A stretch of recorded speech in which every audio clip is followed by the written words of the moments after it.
Okay, we're going to talk about cooldown punishment and management. So first we're going to talk about cooldown punishment from the blue team's perspective. So let's say the red team here is attacking, and let's say the tank here is a Zarya. Zarya is a very common tank to struggle to play against because it's unintuitive. The more damage you do to her,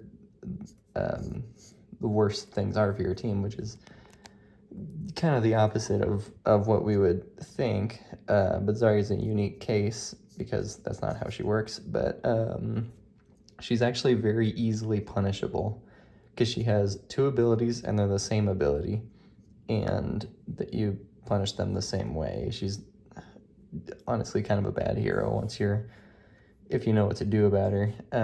But game sense, we got to think of what does the Zarya want to do.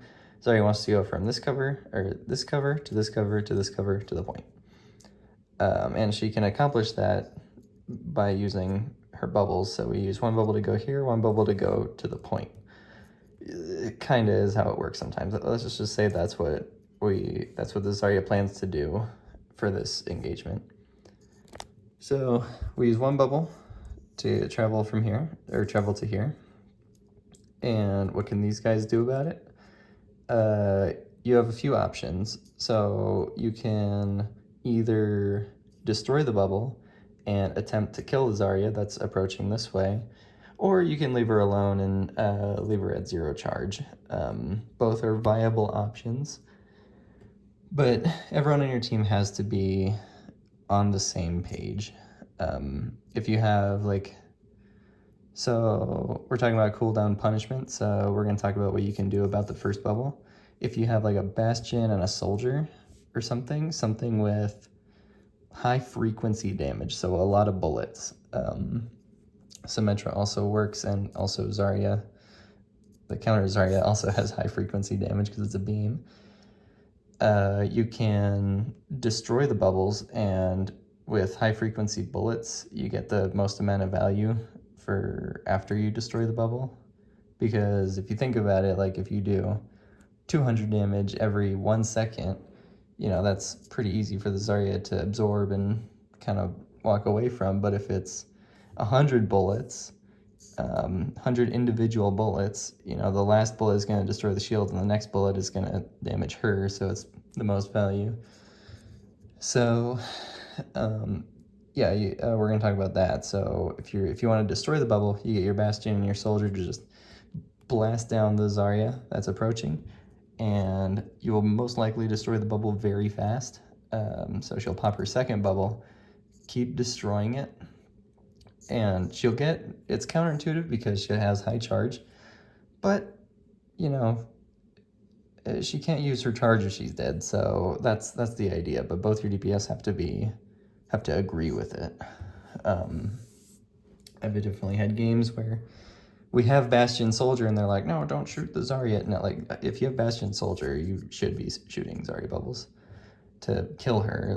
Shooting bubbles is fine if you intend to kill her. So that's something you can do about Zarya in particular, is punishing just her character in general and her cooldowns.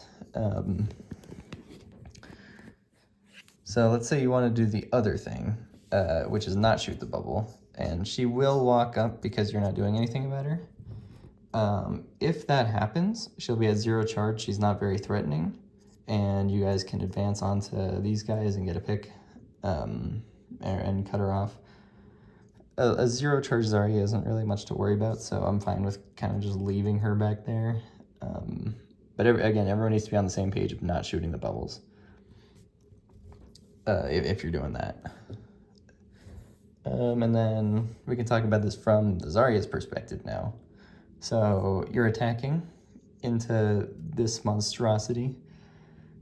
What you can do as Zarya is play cover a lot. So Bastion, his big scary form, is a cooldown, so you can wait it out.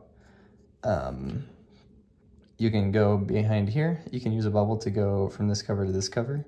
You don't leave your team in the dust too much behind this cover, which is fine. So you bubble here, Bastion destroys your shield, and you just wait.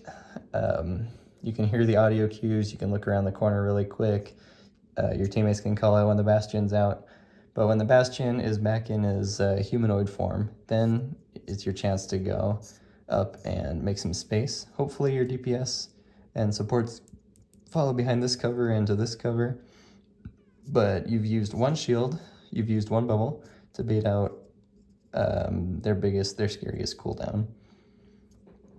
So, and you have full charge because he blasted you while you were going that way. So you can walk out on the tank, the DPS, the supports. Ideally, you want to kill the supports first. DPS if you're able to.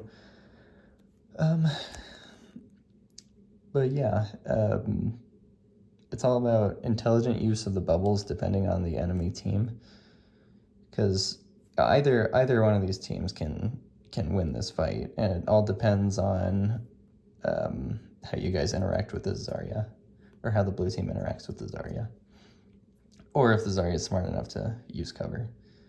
So yeah, that's a situation for cooldown management and punishment and game sense. So